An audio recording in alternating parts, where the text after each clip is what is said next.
Hello and welcome to Calm the Farm podcast, where pharmacy business meets legal wisdom, minus the headache. In each episode, we share practical legal tips and real-life examples to help you run your pharmacy with confidence. I'm your host, Sarah Stoddart. Thanks very much for joining us. Welcome back to another episode of Calm the Farm podcast. Today I'm talking about employee entitlements, and this is something that often trips people up regardless of whether they are selling or buying. It also doesn't matter what kind of business you are selling or buying. Typically, if you are using your state-based business sale contract, there will be provisions in there relating to employee adjustments. If you're using a business sale agreement that's tailored to a particular transaction which falls outside of your state contract, chances are there's also a clause in there about employee entitlements. So what that basically means is if you are selling or buying any business, this is probably going to be relevant to you. Employees are, of course, an important part of the business, and when a business is sold, there is a decision that needs to be made by a buyer as to whether or not they take on the staff in the business. Now, typically, buyers take some, if not all, of the employees in the business because essentially they need those staff to continue to operate the business. So sellers have a role in terminating the employees, and that is because their employment with the seller will end on the day before completion. And buyers have a role to firstly determine who it is that they'll employ, and secondly to then offer employment to those people so that on day one of settlement they actually have staff in the business and ready to work for them. When it comes time to settlement adjustments, the employees are, of course, a very important part of that. Employees accrue leave entitlements and other entitlements, but for the purposes of this episode, I'm talking about leave entitlements. So they accrue entitlements to annual leave, to personal leave, and to long service leave. The entitlements, of course, accrue depending on their period of service and their hours that they work and their employment status. For a seller who has staff, those staff, unless they are truly casual employees, will have, let's just say, a bank of entitlements. So they'll have a number of hours for annual leave, they'll have hours for personal leave, and then they'll have some hours for long service leave, even if they're not actually entitled to take long service leave, because of course that depends on your period of service. When the employees then transition over to the buyer, they can, technically speaking, take sick leave on day 2.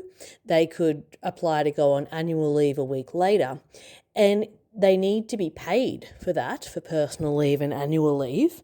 And that is coming out of, at that point, the buyer's pocket, albeit that their entitlement accrued under the time they were employed by the seller. So that is, the buyer needs to put their hand in their pocket to pay the employee the leave entitlement, even though the entitlement actually arose under the employment with the seller. So how is this accounted for at settlement? Well, the standard conditions of all of the state contracts have provisions which relate to this. I'm going to speak generally here rather than on a state-by-state basis. However, it is important that you check the contract in the state in which you're located to make sure what it says and how that will apply to you. Typically, though, when we are doing settlement adjustments, we calculate a percentage of the accrued leave entitlement. So for annual leave and personal leave, it is usually adjusted around the 70% mark. Now, people often get confused about this and they ask, why isn't it adjusted at 100% of the accrued entitlement? The reason for that is because of tax, essentially. So historically, the company tax rate was 30%, and typically it is companies that own businesses. Again, generalising, but that is typically how businesses are owned. So when we are doing a settlement adjustment, let's just say there is $10,000 worth of accrued sick leave across all employees. That means that if we're adjusting 70% of the accrued entitlement, we're adjusting $7,000. The reason for the difference is because when the buyer pays the leave entitlement to the staff or the employee, they get the tax benefit on that, being a PAYG employee. So essentially they pay 70%, they pay 100% of the entitlement, they get the benefit of 70% from the settlement adjustment, and they get the tax benefit at the 30%. Now, we might see changes coming around the percentage of adjustment because, of course, the tax rate has changed, but typically the standards are still at 70% unless there is an actual adjustment in the special conditions for that.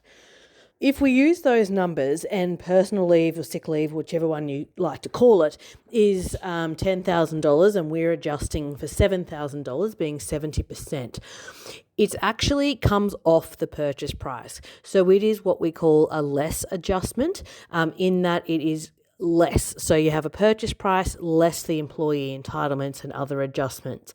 That means it's adjusted in the buyer's favour. So if you're a seller with a lot of accrued entitlements owing to your staff, maybe they're excellent staff that don't get sick or don't take holidays, or maybe you have just a lot of staff and it's accrued over time, then your adjustment, the amount that will come off the purchase price, will obviously be quite high. So in this example that I'm using, let's just say the purchase price was $100,000 and we need to take off $7,000 for the leave. That would make the purchase price $93,000. So the seller, it comes off the seller, adjusted against the seller, and that's because the seller would have had to pay it anyway to the staff if they had taken the leave under the seller, and it gets adjusted in the buyer's favour because the buyer will need to pay it to the employees when the employees take leave, albeit that it was accrued under the employee or service with the seller. So that's pretty clear cut for annual leave, particularly when annual leave is payable on termination. So when the staff member leaves or take holidays, they get paid, so they're going to get money for their annual leave regardless.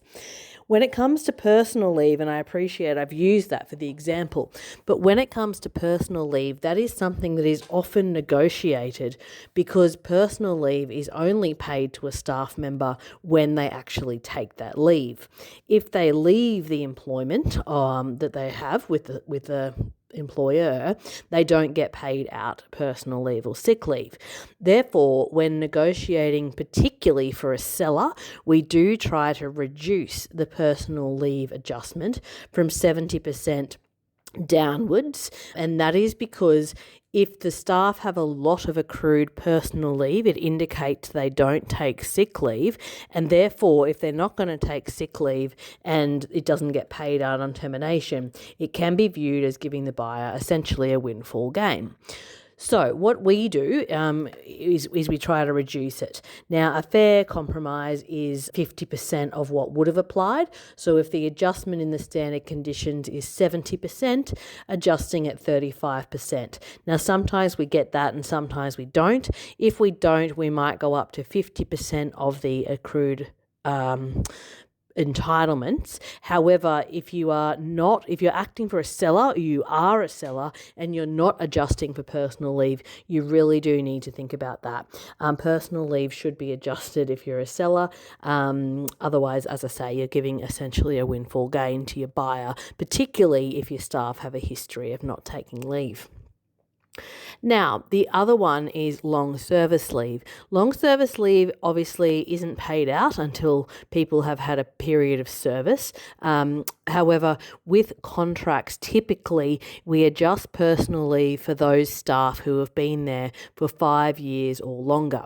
The reason it's 5 years when long service leave typically isn't payable until 7 years is because someone somewhere along the line decided that if a staff member has been with you 5 years, there's a good chance they'll be with you 7 years. So we adjust at 5 years. So if a staff member's been there for 5 years, their accrued long service leave entitlements is passed on to the buyer. So it's a less adjustment in the buyer's favour, so that the buyer has that in their kitty, I suppose, for when that leave entitlement is paid to that staff member.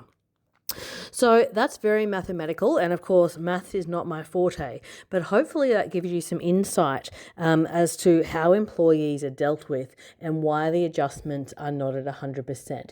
It's certainly a question we're asked about a lot, and hopefully this is useful and you can take it forward into your next transaction.